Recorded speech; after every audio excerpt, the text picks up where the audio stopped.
can't tell you how pleased I am with this win. You know, James Madison came in here 4-1 with a win at Charlotte and a win at East Carolina. And well, neither of those two teams are top teams this year. They're from top conferences. And to win on the road in those environments tells me James Madison's a pretty good team. And for us to do what we did and get the victory is really pleasing, and especially the way it happened. The game kind of went exactly as the Toledo and Western Michigan games went. And then with 10 minutes to go, it started to go the wrong way again, as it did in those games. And this time we stopped it. This kid here made an unbelievable defensive play out of a timeout when they had cut it to 6 and had the ball. Switched off on a guy 6'5". Guy took him to the rim. Not only did he strip him, he came up with a loose ball.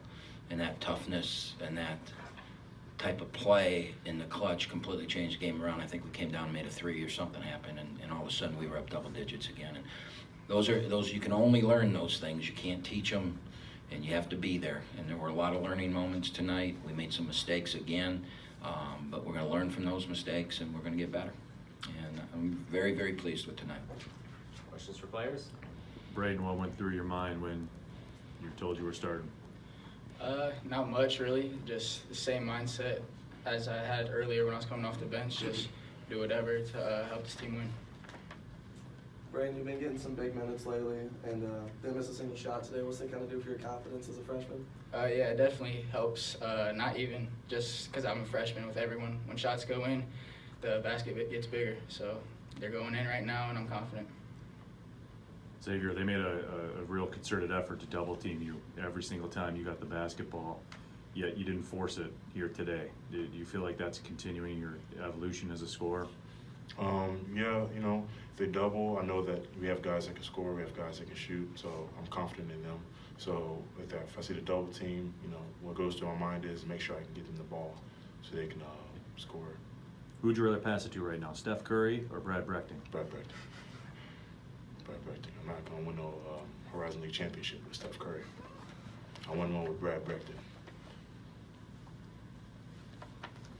Yeah, all right. Thanks, guys.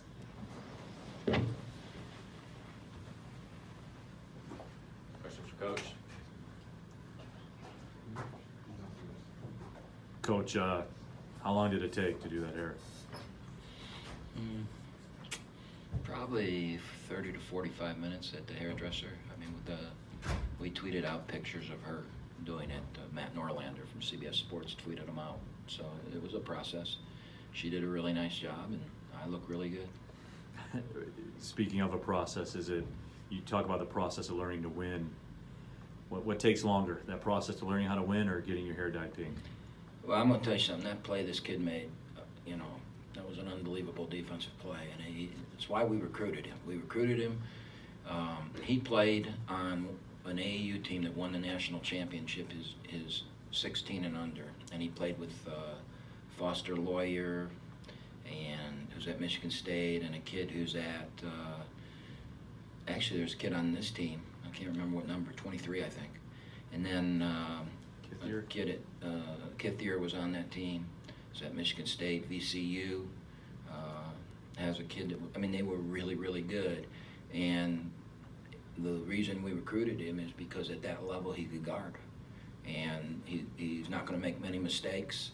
Doesn't look all that great all the time with the ball, but you know, I mean, he's on the season. He's committed, I think, 5 turnovers, and what, we played 5 games now. 5 games and 5 turnovers. That's a turnover game. That's pretty good. He has a great assist to turnover ratio, and you know, that's why we recruited him. And I think you saw a little bit out of Trey Maddox tonight. He's finally starting to get comfortable. He could be a great defensive stopper for us. He really did a good job on number 3 when 3 got it going. Trey made a 3, which was, you know, kind of make your first one ever. His length and athleticism, I think you saw tonight. He can really help us. We decided with Bugs being hurt and not here, we decided to bring Pittman off the red shirt. He got in for a couple minutes. He did fine. First 3 minutes of his career in a tough situation like that. I'm really pleased with the direction the team's heading, and with the development of the team. You know, we've said all along this was going to be a process, and that, you know, our thing is we got to be ready to go on December 28th when we go to Cleveland State, start league play. And I thought today we took a giant step forward. How hard is that, Coach? And you know the nature of the beast when you're saying, hey, when we jump it up at Cleveland State, that's when we have to be right, and that's where we have to be hitting on all cylinders. And you know all the noise that can go on around all of that with the bumps in the road. How hard is that to do? I don't listen to the noise, you know, so whether the players do or not, I know they better listen to me, and when I don't think they are, you can tell that I try and get their attention. So I think Xavier and Brad and Cumberland are doing a great job of leading this team, and you know, Trey Maddox made a real mistake. We were switching all screens at the end, and Xavier just made a huge mistake and didn't switch a back screen, and they got a lap. And he was so worried about switching the ball screen that came after it, he forgot he has to switch the back screen. And so I got into him, and I looked at him, I said, Xavier, we got to learn, you know, he's all disappointed. I go, just learn from it. You know, you got to do this right at Cleveland State. So a couple minutes later, Mosley makes a three because Travion's looking for the screen. And we explained to Travion, you guard, and the guy will tell you if there's a switch, and then we'll switch it. And I started to go off on him, and Xavier took him and said, look, it's okay, just learn from it, you know. So I'm seeing some great things in leadership-wise and where the team's going. I think the team really likes each other, and I think it's a team that can grow and learn. I know we can really grow. And I think we've got some really talented kids. And you know, I really don't know what's going to happen as the year goes on, but I think it could be a lot better than what people think.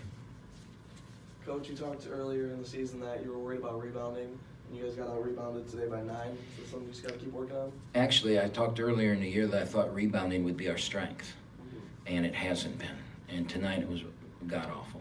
And I got to go look at the film. I'm going to go look at the film right now and find out why, and we got to fix it. I just don't understand it. We're 6'11", 6'9", 6'7". Our guards are good rebounders. Norris is a tough kid. I just don't understand what's going on. Beck 6'7", comes off the bench, and one of the most athletic kids we've ever coached.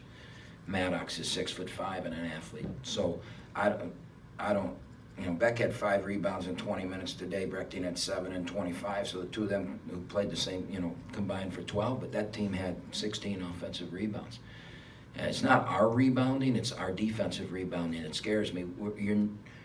Our field goal percent defense would be so much better if we weren't getting, because an offensive rebound leads to a wide open 3 or a layup usually.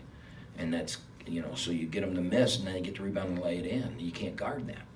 And so we've got to fix that if we're going to go anywhere. But, you know, we understand it. We know it. We'll look at the film tonight and we'll really make that an emphasis tomorrow, because Oral Roberts, from what I saw of them, is very athletic and can pound the boards, and they'll kill us if we don't rebound.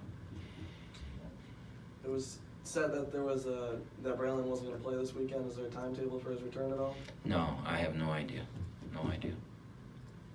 Any questions? We'll have probably more of a statement on Monday or Tuesday for that. All right, thanks, Coach. Yep.